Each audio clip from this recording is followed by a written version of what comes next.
예, 안녕하세요. 성서나라 송원근 목사입니다. 오늘 이제 참 비가 이렇게 태풍이 온다고 하는데 우리 오래전부터 바쁘시고 늘 그런 가운데 만나 뵙기를 바랬던 상수 안상수 대통령 후보 그리고 인천 그 의원 지나셨고 또 시장을 오랫동안 하셨던 뭐 소개가 필요 없으신 우리 안상수 의원님이라 그럴까요? 시장님으로 도와줘 이렇게 만나 뵙게 되었습니다. 우리 여태훈 목사님도 우리 자미연 회원으로 이렇게 같이 오늘 왔는데요. 이렇게 만나 뵙게 돼서 반갑습니다. 네, 한번 아이고, 예, 반갑습니다. 예, 감사합니다. 너무 사무실이 너무 아주 여기가 삼성동 예, 삼성동입니다. 예, KTNG 네네. 너무 좋은 사무실입니다. 네. 분위기가 좋고요. 이렇게 바쁜 시간 내주셔서 감사하고요. 뭐 아시는 분들 다 많이 소개할 필요 없이 아시겠지만은 우리 의원님은 지금 그 한번 인사 좀 부탁드리는 것은 근황 요즘 예, 예. 뭐 대통령 후보 나오시고 네, 좀 네. 어떤 공빅이 네, 좀 있죠. 그렇습니다. 예, 말씀대로. 근황 좀 말씀해 주시고 앞으로 네, 네, 네. 또 계획 같은 거 네. 지금 하시고 계시는 거 네. 있으신 말씀 좀 부탁드리겠습니다. 먼저 이렇게 유튜브로 예. 인사를 드리게 돼서 애청자 여러분께 감사를 드리고 송 목사님, 여 목사님 멀리까지 이렇게 와주셔서 감사드립니다. 저는 인천광역시장을 8년을 했고 국회의원 3선을 했습니다만 지난번에 이제 윤석열 대통령 후보와 대통령 경선에 참여했다가 윤석열 대통령의 당선을 위해서 국민 여러분과 함께 최선을 다했습니다만 지금은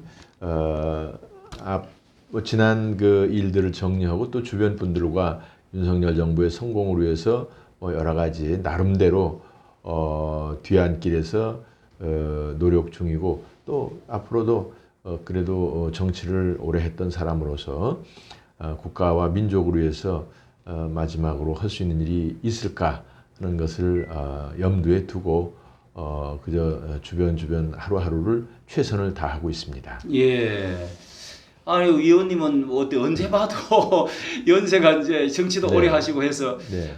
인천시장 8년 하시고 뭐 이렇게 보시면은 너무 젊게 보이는 게 좀 특징인 것 같은데 예. 어떻게 건강 비결이라도 한 말씀 좀 해주실까요? 글쎄요, 뭐 예. 저희는 늘 적극적이고 긍정적인 사고를 하고 예. 또 뭐 흔한 얘기로 간단한 운동도 좀 게을리하지 않고 예. 그러면서 여전히 이제 사고 방식이 중요한 것 같아요. 그러니까 예. 이제 그러면서 이제 이렇게 너무 스트레스를 받지 않는 예. 그런 어떤 생활을 해 나가는 게 중요한 요소가 아닌가 저는 그렇게 생각을 합니다.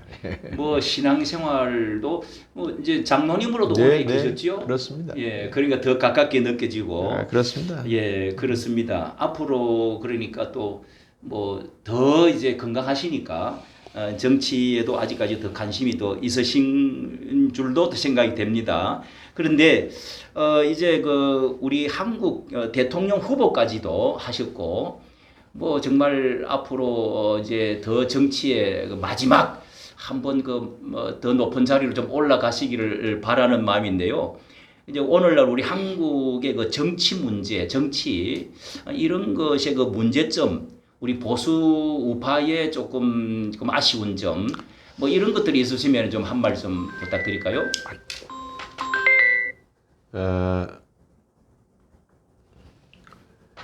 사실 우리나라가 이제 이승만 대통령이 그 시장 경제와 민주주의를 근간으로 해서 건국을 하시고 박정희 대통령이 이것을 세계적인 그런 그 경제 성장을 할 수 있는 기반을 만든 이후에 많은 분들이 노력하면서 80불 소득에서 지금은 이제 거의 35,000불까지 가는 예. 그러한 나라가 됐습니다만 역시 이제 정치도 큰 역할을 했다 이렇게 볼 수가 있죠. 예. 세계에서 유일하니까요. 그렇죠. 그야말로 근대화, 민주화, 그러니까 산업화 뭐 정부화를 성공한 유일한 나라라는 뜻입니다. 이제 그런 가운데 뭐 한 가지만 굳이 지적을 하자면 이 사회적 갈등 요인이 너무 많습니다. 예. 그래서 국민들이 행복 지수는 또 그렇게 높게 자리매김하고 있지 않죠. 예. 그런데 그것이 뭐 여러 가지 요인 중에 정치인들의 잘못도 있다. 그래서 저는 정치인들이 어떤 통합이나 화합보다는 갈등 구조로 자기네들이 어떤 이해 관계를 위주로 하는 그런 정치가 지금으로서는 정치인이 좀 반성을 해야 될 대목이다. 저는 그렇게 생각을 하고 있습니다.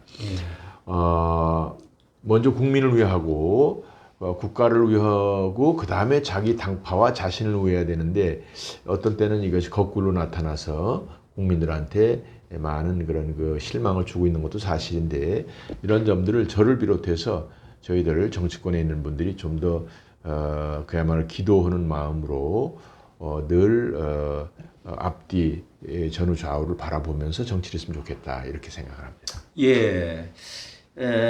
정말 우리 보수가 지금도 뭐 우리 윤 대통령이 대통령이 되고 이제 정권도 바뀌었는데 아직도 이게 어떻게 중심을 못 잡고 좀 이렇게 하고 있는 이런 것도 뭐 영남 쪽에 대구 쪽에서는 아주 뭐 많은 사람들이 지금도 오늘도 많은 사람들이 그렇게 이제 반대 쪽으로 돌아서는 사람이 많다.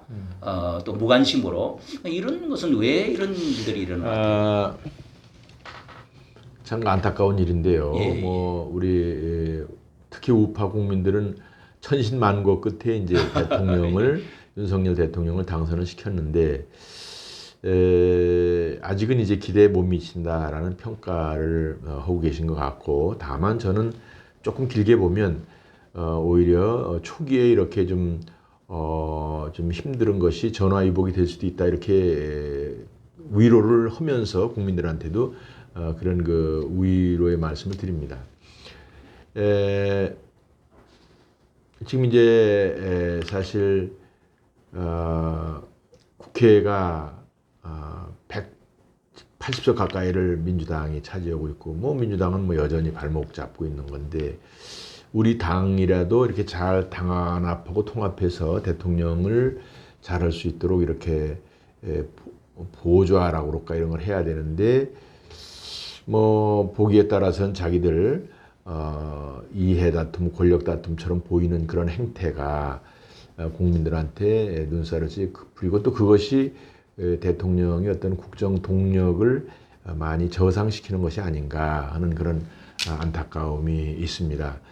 이제 뭐 현실 정치 얘기를 하자면 지금 비대위가 이제 구성이 되는 그런 상황이니까 새로운 비대위에서 빨리 당을 정비하고 이제는 정상적으로 전당대회를 통해서 새로운 그 리더십이 확정이 되고 그 리더십과 그 대통령 정부 우리 윤석열 대통령과 잘 협조 공조가 돼서 그야말로 모처럼 이룬 우리 그 정권 교체가 큰 기대 끝에 성공되기를 기도할 따름입니다.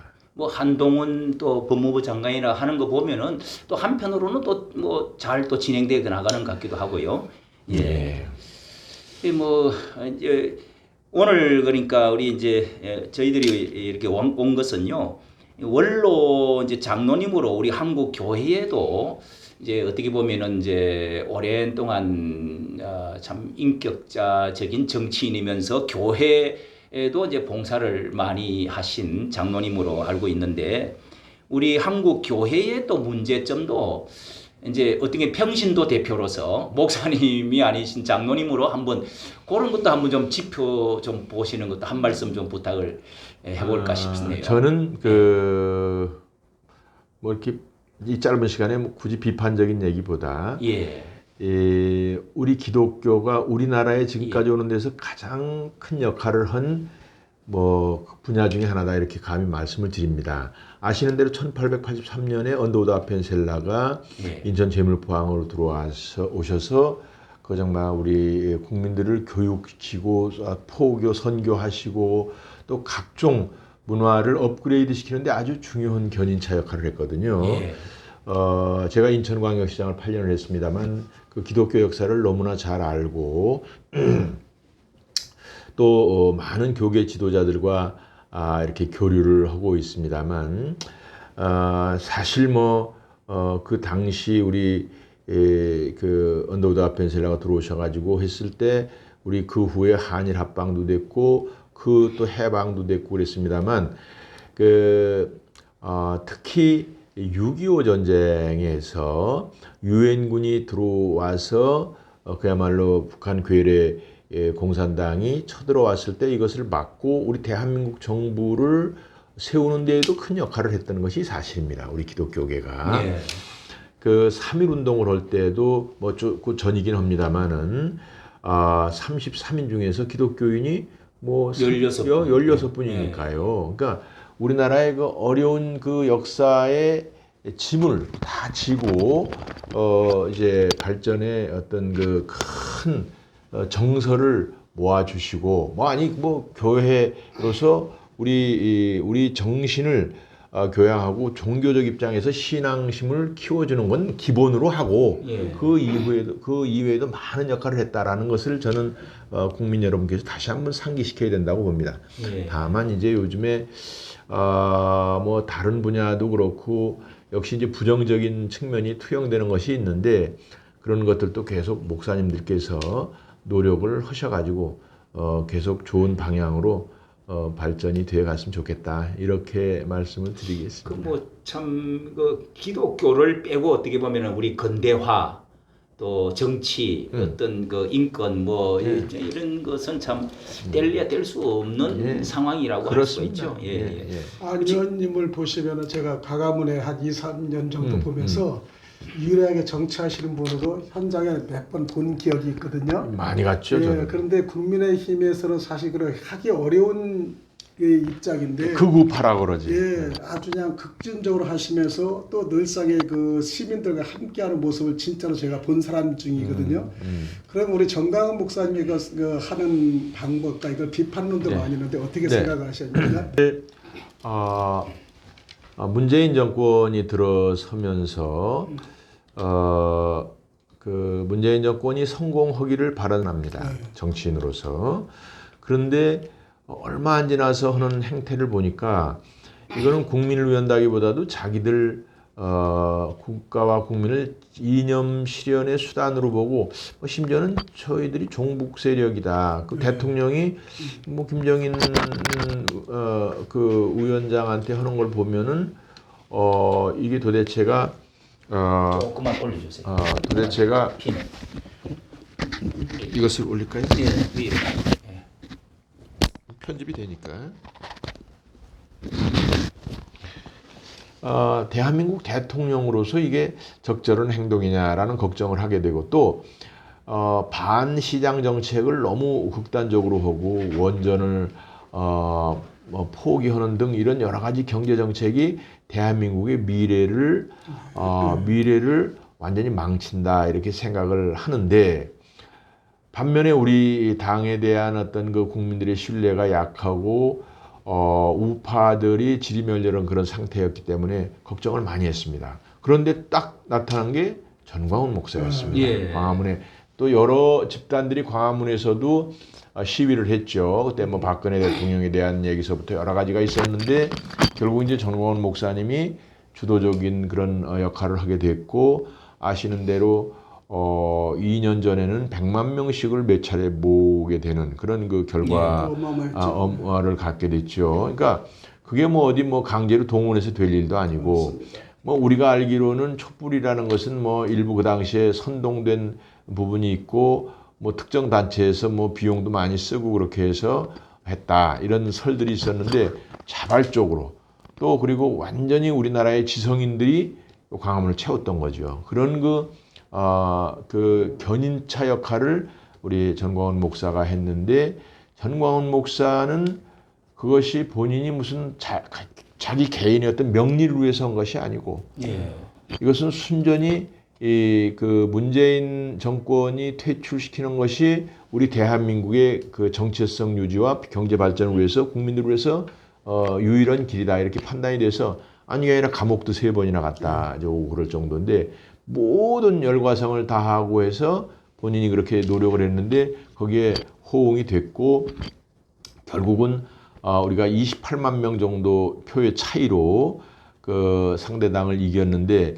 이런 윤석열 대통령의 당선에 있어서도 굳이 역할을 따진다면 가장 큰 역할을 했다. 저는 아주 확실하게 그렇게 말씀드릴 수 예. 있습니다. 그것을 뭐 이러저런 다른 요인들이 다 물론 있겠습니다만 가장 큰 견인차 뭐 광화문에서도 그렇게 몇백만 명씩 모았지만은 뭐 계속 그 유튜버로 여러 활동을 했고 또 각 지역에 다 방문해가지고 전국에 아마 뭐 그야말로 100여 군데쯤은 방문을 하지 않았을까. 거기서 집회도 오고 성공적으로 허물어 해서 우파한테 희망과 단결을 줬다. 이렇게 생각을 하면서 저는 그 부분은 현장에 저도 있었던 사람으로서 그 아무리 그냥 평가를 크게 해도 지나치지 않다 그렇게 생각합니다. 예, 그리고 오늘 이제 만나 뵌 목적 중에 가장 중요한 것이 이제 광화문 애국운동 이게 전광훈 목사님을 위주로 과연 그 이게 그 애국운동에 대해서 뭐 긍정적인 거로 생각을 하는 분이 많이 계시지만은 이번에 그 대통령을 그 이렇게 당선시키는 데에 각계각층의 사람들이 우리가 다 잘해가지고 당선되는데 견인차 역할을 했다 이렇게 주장하는 사람이 많이 있는데 특히 이제 우리 안 시장님께서도 전 목사님의 역할이 이번에 가장 컸다고 어떻게 인정하시나요? 물론이죠. 저희들이 예. 제일 잘 알죠. 그런 예. 것을 예를 들어 우리 당이 당연히 정치니까 정당이 이제 주축이 되는 건데 광화문에서 모이잖아요.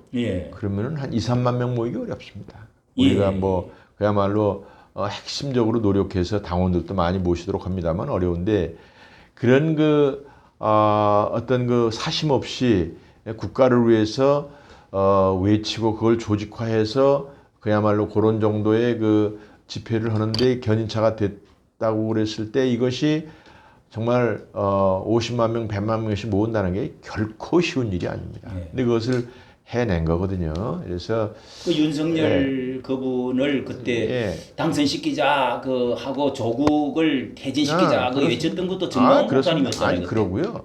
그 뭐 밤샘 기도도 정말 거의 100여만 명 모인 상태에서 했고 그리고 광화문 그에서 광화문 청와대 앞에서 그 수천 혹은 수만 명이 그 추운 겨울에 비가 오나 눈이 오나 몇 달을 그렇게 할 수 있다는 것은 사실 그때는 깜깜할 때거든. 미래가 안 보일 때인데 그거를 누가 했어요?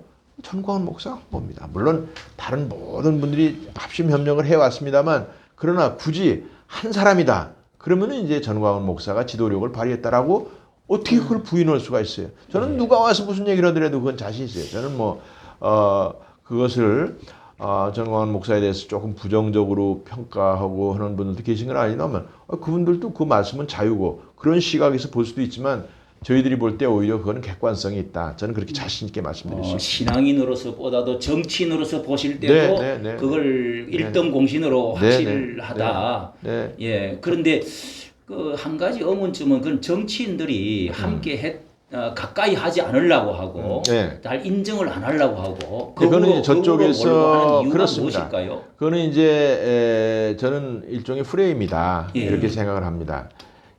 전광훈 목사의 지도력이 더 이렇게 확대되는 것에 대한 이제 불편함 때문에 이 극좌파들이 가지고 있는 심지어는 지금 김정은이가 암살 명령도 했다는 거 아니에요. 저는 뭐 그랬음직합니다. 전광훈 목사를 제거시키면 어떤 자기들 목적하는 바가 쉽게 될 수 있다고 판단할 수가 있죠. 북한 통제부에서 북한에서 난 그런 게 있을 수 있다고 보는데 이 양반이 무슨 그렇다고 그래서 나는 뭐 사심이 있어도 뭐 우리는 알 수는 없는 일이지만 사심이 있다고 보지는 않습니다. 이제 뭐 그 양반이 무슨 뭐 국회의원이나 대통령이 되고 싶어하는 자도 아니고 그저 오로지 대한민국의 건국 정신, 그래서 우리가 세계적으로 이렇게 잘 사는 나라가 되는데 이것을 유지하고자 하는 그런 자기 나름대로의 또 철학과 종교적 신념이 있어서 이제 이것을 하는데, 그러나 그런 생각을 하는 사람들은 많더라도 이것을 구체적으로 활동을 하고 또 이게 결과로 나타내는 것은 어려운 일인데 그거를 구현시킨 거의 유일한 분 중에 하나다. 저는 그렇게 생각합니다. 예. 저는 뭐 그분이 그렇게 하는 거에 대해서 다른 분의 비판을 내가 뭐 개인적으로 듣게 되면 제가 뭐 이렇게 따로 할 얘기가 있습니다만, 그분들의 자유와 권리를 인정하면서도 저는 강조를 하고, 저는 또 정치인으로서도 손해를 볼 수도 있다고 생각합니다. 이제 예. 그런 것에 대해서. 그렇지만 우리가 생각해 볼 때 사실 민주당 쪽은 아주 극좌로 되어 있는 분들이 지금 이끌어가고 있거든요. 예. 바람직하지 않죠. 예. 그런 반면에 우리는 이게 굉장히 우파는, 또 우리 국민의힘은 이렇게 아주 조직적이고 이것이 아주 응집력이 좀 약해요. 예.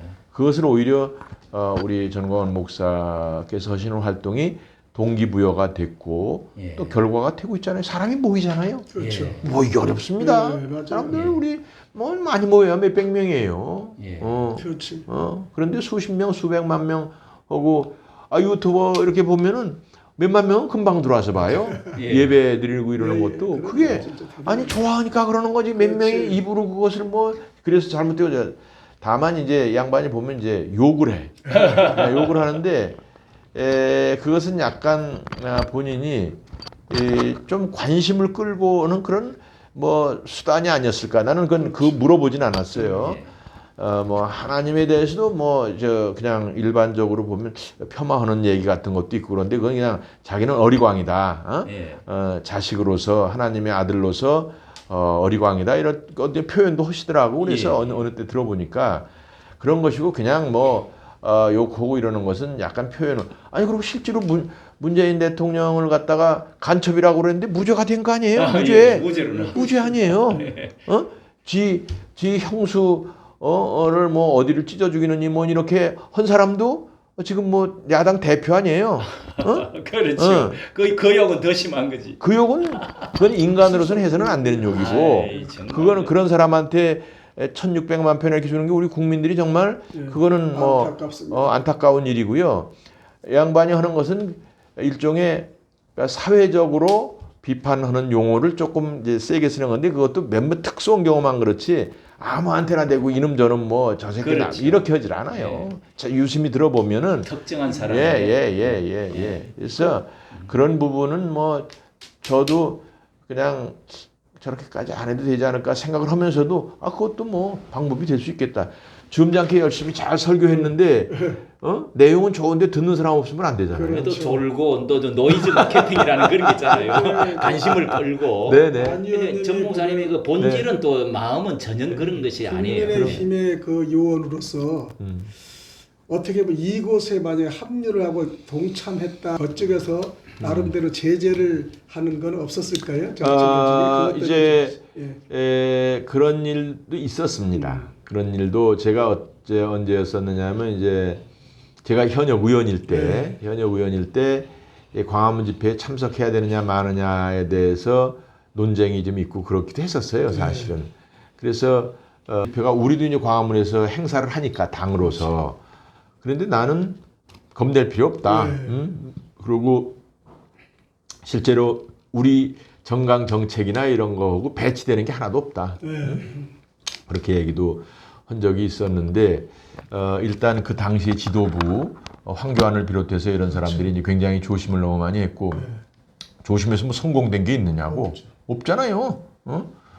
그게 미련한 일이에요. 상대방이 씌우는 프레임에 대해서 자기들이 겁내하고 자꾸 위축이 되는 거죠. 그래서 저는 그런 점을 이제 저도 이제 안타깝게 이제 생각했던 부분인데, 제가 이제 다른 말씀을 또 드리자면 뭐 질문에 있는지 모르지만 사실은 저는 세계 기독청에 대한 말씀을 들었을 때 예, 그 그거는 부분을 또, 이제 예. 질문을 제가 예. 드리려고 예. 거기에 이제 우리 안 의원님께서는 또 송도 신도시 네네. 프로젝트에 네. 어떻게 보면 우리 한국 역사의 위대한 그 프로그램을 결국은 성사시켰는데 예. 요거가 관련해서 이제 전 목사님의 기독청 예. 이거 이제 원대한 계획을 발표했는데 좀 이게 상황이 어떻게 진행돼 가고 있는지 제가 이제 광화문 집회도 자주 가고 청와대 기도할 때도 가고 그랬더니 이제 목사님하고 따로 말씀드릴 기회도 좀 있었어요. 그랬더니 세계 기독청 얘기를 하는 거예요. 예. 근데 그게 무슨 청사를 건설 이렇게 뭐 교회당을 건설하고 이런 정도가 아니고 예. 이제 세계 기독청을 크게 건설을 해서 지금 현재 세계적으로 기독교가 쇠퇴하고 있다는 거예요. 이 예. 양반 판단은. 예. 그리고 오히려 뭐 마호멧교인가요? 그렇지. 이슬람 이런 쪽은 성어고 이래서 지금 이제 뭐 종주국 비슷한 미국에서 쇠퇴하고 있는데 에서조차도 쇠퇴하고 있는데 유럽에서도 그렇고 이것은 우리나라도 지금 세계 선교사를 2만 명 가까이 보내는 세계 2위의 기독교국인데 여기 우리나라에다가 세계 기독청을 건설을 해서 세계의 우리 성도들이 방문하는 그런 장소로 그렇게 하면 좋겠다. 뭐 메카가 있고 무슨 예루살렘이 있고 또 혹은 카톨릭 바티칸이 있듯이 우리나라를 그런 나라로 만들어서 하게 되면은 아주 국익에도 큰 도움이 되는데 예를 들어서 그 양반은 그런 말씀도 하시더라고. 몇백만 명이 오면은 거기 이제 100만 원씩만 쓰고 가도 그게 뭐 수백 조에 해당하는 부가가치를 창출하는 거 아니냐. 서부터 중국의 이제 지하교회인이 뭐 2억 5천만이라면서요. 그렇죠. 그분들이 와서 예배를 보고 이렇게 하는 대단하죠. 거를 하게 되면은 중국을 변화시킬 수도 있다는 거예요. 그리고 뭐 남북 통일도 자동적으로 될 수가 있다. 이런 생각을 하니까 제가 가슴이 뛰는 거예요. 그렇죠. 예. 뭐가 가슴이 뛰느냐? 기독청을 건설하는 것은 노하우가 아마 저밖에 없을 거예요. 지금도 이제 여러 가지 고심을 하는 걸로 알고 있는데 저랑은 몇 차례 이러저런 대화를 했는데 아직은 이제 확실한 결정이 안 되신 거예요. 우선은 인천이 돼야 된다라고 저는 생각을 하는데 그분은 인천 플러스 알파를 생각하는 게 아닌가 싶어요. 인천이라고 하는 것은 왜냐? 이것은 교통의 요충지가 돼야 돼. 교통이 세계인들이 오는 데가 돼야 돼. 우리나라에서 교통 좋은 건 별로 문제가 안 되고 그러니까 우리 인천은 인천국제공항이 있고 세계 최고의 공항이잖아요. 또 그럼요. 그리고 그야말로 이제 연간 1억 명 이상이 이제 올 수 있는 그런 데다가 우리 인천에는 국제 여객 터미널이 있습니다. 그러니까 특히 이제 그래서 중국과도 가깝고 아시아에서 예배를 보러 올 수 있는 그런 좋은 인프라를 갖추고 있다는 것이죠. 그리고 뭐 상황에 따라서는 좀 여러 가지 인센티브를 받을 수 있는 지역도 있는데 일단은 아직은 결심은 못했는데 하여간 그런 생각을 누가 해요? 그런 생각을 그냥 기념관이나 좀 크게 해서 뭐 자기들 뭐 어떤 목적을 채우려고 그러지. 근데 이제 그래서 또 그분이 저에 대해서 인정을 하는 게 송도를 한번 가보셨어요. 송도에 가서 또 그 홍보관 33층에 올라가 보시고는 야 그걸 제가 송도를 8년 동안 했다고 그랬더니 대개 제가 인프라를 다 구축을 해놓은 겁니다 거기에. 그랬더니 야 이건 뭐 이승만 박정희 대통령 후에 정주영 이후에 가장 큰 역사를 이룬 인물인데 참 뭐 사실 그분이 나한테도 대통령 출마하는 게 좋겠다고도 해서 제가 경선도 나갔었습니다만 아무튼 저의 그런 노하우랄까 이런 것도 높이 평가는 하고 있는데 저는 그런 걸 떠나서 이 양반이 가지고 있는 그런 리더십과 또 그 국가를 생각하는 그러면서 또 교계 지도자로서 세계적인 이런 기독교를 부흥시키는 구상에 대해서 깜짝 놀라는 거죠. 보통 사람은 생각지 못할 일이죠. 제가 이제 안 의원님하고 전광 목사님 두 분을 보면서 생각한 게 저도 지금 원래 목회자가 될 때 무역업을 했어요. 대우실업에. 아, 네, 그러셨구나. 그래서 제가 63개국을 다녔어요. 아하. 그래 보니까 우리 인천의 그 허브 지역과 현재 발전상가 또 제가 그 남동공단 그 관교동에 오래 살아봤거든요. 예, 20년을 예, 살았어요. 예. 아이고, 인천의 그렇구나. 도시락에서 예. 두 분이 얘기를 할 때 야 이거다 그랬거든요. 사실 구리, 구미, 파주 많은 조건이 있었지만은 국제의 그 사람들을 하기 때문에 이 공항이 우선 중심되고 네. 그다음에 그 터를 그만한 만만한 티가 없는데 야 안 의원님이 진다면 이건 실질적으로 허브 도시가 공항을 했기 때문에 실무자이기 때문에 뭐 이거는 콤비가 딱이지. 최고의 아니냐 네. 이렇게 딱 해서 네. 무대 저도 보면 기뻐했거든요. 네. 그래서 안 의원님을 보면은 이게 어떻게 가장 데려가는 게 가장 궁금사였거든요. 예. 한번 더 진짜 밀어나가고 예. 해결됐으면 가장 좋은 게 이 예. 방법이라고 네, 생각합니다. 네. 예. 아멘. 예, 예, 뭐 저는 뭐 목사님 보고 어떻게든지 이거를 관철을 시킬 텐데 예, 아마 목사님이 여러저런 제안을 그렇죠. 받고 있는 거 아닌가 싶기는 해요. 근데 이거는 뭐 땅을 막말로 공짜로 준다고 그래도 의미가 없고 예. 결국은 공항과 항만 이 국제여객터미널이 인천 어디래야 된다는 것은 뭐 서울과 가까워요. 분명합니다. 예. 서울은 서울대로 가깝지만 예, 국제적으로 해야 되고 아니 외국인들이 방문을 해서 그 이제 처음에 아닌 게 아니라 용산서부터 말씀을 하길래 뭐 용산은 안 된다고 그랬더니 그 얘기가 딱 맞아버린 게 지금 대통령이 더군다나 대통령실이 그쪽으로 가는 마당에서는 불가능한 일인데 지금도 아마 여러 제안을 듣고 이러저런 고심을 하고 계시지 않는가 싶은데 요즘은 이제 애국운동 쪽에 더 심취를 하셔가지고 그런 게 좀 더 가닥이 잡히면 뭐 천만 뭐 서명동 뭐 등등 이런 걸 하시느라고 이제 조금 그 요런 그 쪽에는 좀 분산이 좀 안 되고 있는 게 아닌가 싶은데 그것도 저는 중요하다고 보는 게 지금 우리 국민들이 정신 계모 운동이랄까 이런 게 있어야 돼요. 예. 나는 그분이 하는 것이 그것도 역할이 좀 되고 있다라고 보는 겁니다. 예. 이게 인터넷 시대에 뭐 여러 가지 정보가 아주 범람을 하는데 과연 이게 올바르게 우리 정서를 잘 끌고 가느냐라는 거에 대해서 사실 걱정을 많이 하는 입장인데 저희로서는 그런 것도 이렇게 한번 실제로 1000만 명 뭐 서명이 되고 그러면서 어떤 그 아주 그러니까 그야말로 그 사회 전체적으로 긍정적이고 어떤 그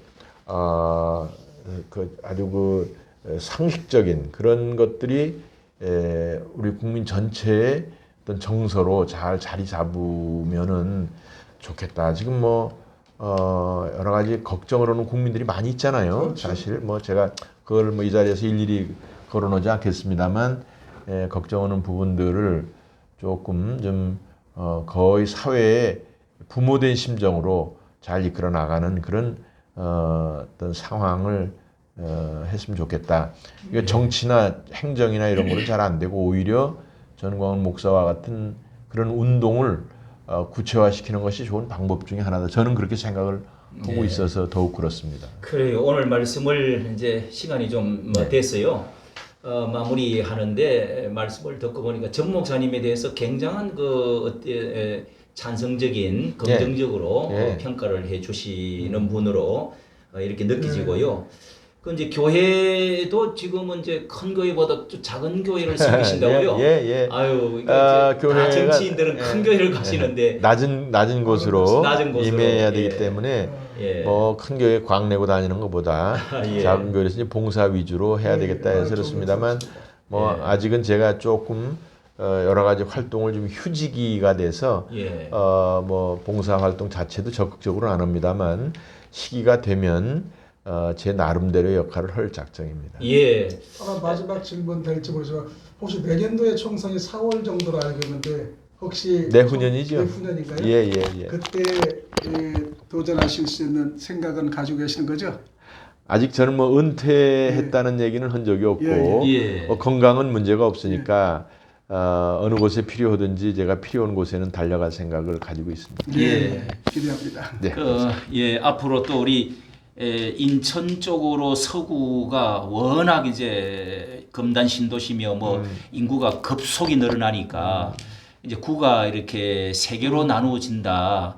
또 정치 그 지역이 세 군데 나누어진다. 뭐 이런 말씀. 그거는 뭐 확실합니다. 예, 왜냐하면 예. 이게 법 조항이지. 예. 그러니까 27만 이상이 되면은 예, 분구가 돼야 돼요. 그러니까 그게 예. 법 조항인데 아마 서구가 둘에서 세 군데가 될 가능성이 있죠. 이제 그렇게 되면은 이제 또 2년 후에 또 국회의원으로 한 번 더 또 도전을 하시고 앞으로 그거 국회의원으로만 이제 만족하실 수 없는 분이 또 우리 안 시장님이신데 앞으로 좀 국회의장이나 또 대통령 또 꿈을 한 번 더 꾸시고 하나님 영광을 위해서 또 한 번 더 정치 실현을 한번 하시는 것도 우리 기대하도록 하겠습니다. 마지막 꼭 하시는 말씀 있으면 한 말씀 뭐 하시고 하여간 마치도록 하겠습니다. 낮은 곳으로 임해서 예. 그 많은 분들한테 조금이라도 제가 할 수 있는 일을 해서 행복과 보람을 갖게 한다면 어디든지 서슴지 않겠습니다. 우리 목사님 마지막으로 우리 가서 사진을 한번 찍고 그러시죠. 일로 오세요, 목사님. 우리 기념으로 예, 아이 그러면요. 예, 여기 사진 한번 찍도록 예, 목사님. 요거를 자 일로 오세요. 여기 앉아 계시고 예. 이렇게 마지막 촬영을 하도록 합니다. 여기 다 나올 겁니다. 오늘 만나 뵙게 돼서 너무 감사하고요. 이렇게 좋은 말씀을 또 참 신앙적인 인격과 또 정치적인 그 높은 식견으로 지금까지 진행해 오셨는데 앞으로 꿈을 이루기를 간절히 바라고요. 또 정강훈 목사님에 대해서 어떤 정치가들은 접근하기를 좋아 안 하는데 이 애국운동에 적극 동참해 주시고 찬성해 주시고 기독청에 대해서도 앞으로 이 그 국제 신도시 같은 그 위대한 그런 또 건설에 주역으로 참여해 주시면 대단히 감사하겠습니다. 감사합니다. 감사합니다. 예. 감사합니다. 네, 감사합니다. 아이고 우리 송 목사님, 아이고 전화가 한 10번 오셨을 거예요. 아이고.